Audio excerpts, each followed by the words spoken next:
Hello mga ka-hikers! My name is Liza Mavi and narito kami today for our hiking preparation. We are very excited na i-share sa inyo ang mga gawin namin paghahanda for our hiking trip. Kasama ko ngayon ang aking mga buddies. Hi! At ito sina. Hi, I'm Gemini Cortez. Hi, I'm Jennifer. Hi, I'm Chin. Hi, I'm Kate. So for today's video, we will share some tips on how to get ready for our outdoor adventure. Let's go! Before we go to the other part of our vlogs, I want to introduce the mountains that are chosen for perfect hiking adventures. Treasure Mountain is a popular hiking destination located in Tanay Rizal, approximately 2 hours away from Metro Manila. At 600 meters above sea level, it offers an easy to moderate trek with a mountain index of 2/9, making it ideal for beginners and casual hikers. The trail leads through scenic landscape of lush greenery and offers stunning panoramic views, including the breathtaking sea of clouds that greets visitors early in the morning.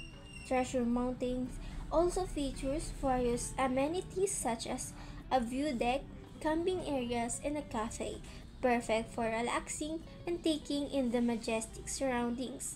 With its natural beauty and accessible trails, Treasure Mountain is a must-visit for outdoor enthusiasts seeking a peaceful escape close to the city. So hey guys, I'm your backpacker Jennifer. So papakita ko ngayon kung ano nga ba yung mga dapat nating dalhin pagdating sa pag-hike. So unang-una na kakailanganin natin ay ang bag. So dito sa may bag, dapat kung ano yung mga dapat lang nating dalhin o dapat kakasya sa bag na dadalhin natin. Sumunod dito ay ang first aid kit. So hindi naman natin masasabi kung ano yung mangyayari sa atin pag nag-hike tayo. So kakailangan natin to para pag may mga bagay na kunyari na sugat, nagasgas, so pwede natin itong magamit. So sumunod naman ay ang water bottle. So kakailangan natin to dahil minsan pag nag-hike tayo ay sobrang init, minsan pinagpapawisan tayo. So kailangan natin uminom ng tubig para hindi matuyo yung mga lalamunan natin. So sumunod naman ay ang sunscreen. So itong sunscreen na to ay optional lang. So kung ikaw yung tao na sensitive yung skin mo pagdating sa araw, ay magagamit natin itong sunscreen. So sumunod ay ang mga extra clothes. So pag nag-hike tayo, hindi naman natin maiiwasan na pagpawisan, na mabasa yung mga likod natin, yung mga leeg natin sa pag-hike. So kailangan natin ng damit para may pamali tayo at para hindi rin tayo magkasakit pagkatapos ng hiking. So sumunod naman dito ay ang mga trash bag. So kakailanganin natin ito dahil tayo pwede magtapon sa mga bundok na nating magdala ng mga plastic bag or mga trash bag para yung basura natin ay tayo yung magtatapon pagkatapos natin mag-hiking. Sumunod naman dito ay ang sombrero. Kung nag-hike tayo, di natin maiwasan na mainit yung panahon. So kakailanganin natin ng sombrero para maprotektahan din natin yung mga ulo natin pagdating sa may araw. So sumunod din dito ay ang wallet. So minsan may mga pwede tayong gastusin, may mga expenses tayo na kailangan nating bayaran, kunyari yung pamasahe, yung pagbili ng mga snacks. So kakailanganin natin ng wallet at ng pera.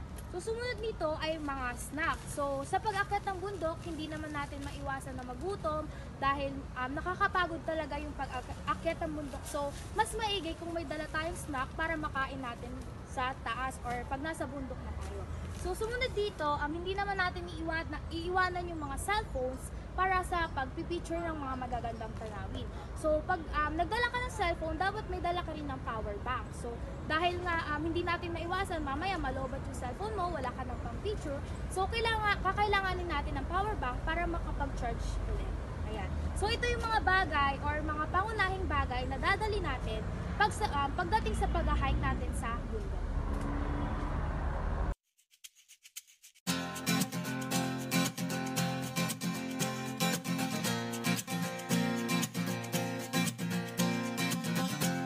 Tumakas na tayo, takasan na natin ang mundo.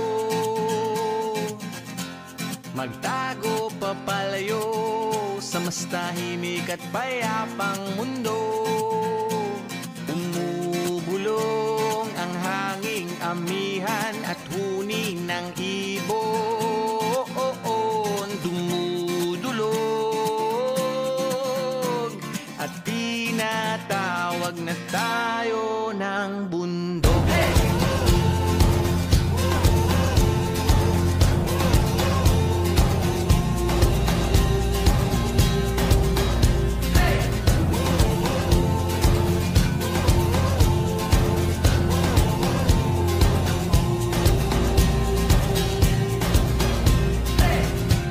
Tumakas na tayo palayo sa What's up, Tips? We are the Tipsters for today.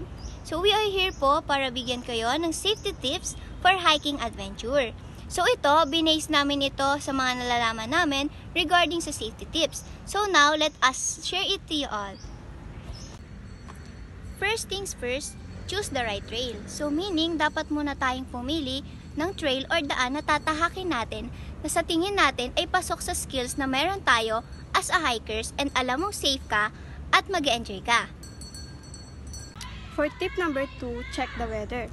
Bago tayo tumungo sa mountain na hakatin natin, always make sure na i-check mo yung forecast at siguraduhin ding ready ka sa pagbabago ng weather. Nang sa ganon ay manatili tayong safe. Tip number 3, wear proper footwear. So this is very important na comfortable tayo sa suot nating shoes dahil ito yung nagsisilbing support natin sa gagawin nating hiking since akyat tayo ng mountain and para makalesen na rin sa possible injuries. The fourth one, dress in layers. Kung kanina ay tungkol sa proper footwear, ito naman ay tungkol sa dress na kung tawagin natin ay layers. Kung saan ay makakatulong sa atin to adjust to the possible changing temperatures and para maging comfortable na rin tayo. Next is hike with a buddy. We need someone na makakasama natin hanggang dulo. Para marating natin yung pinakatuktok ng bundok, feel nang hindi mag-isa at may nakakakita sa ating kalagayan at meron tayong katuwang.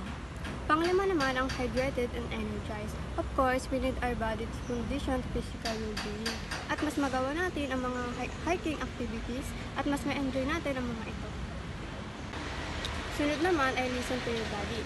Kapag naramdam mong pagod na, pwede naman magpahinga muna o huminto muna saglit hanggang sa mapanatiling stable ka at para maiwasan na din ang mga lubusang injuries at pagod. The last one is the crucial one, leave no trace.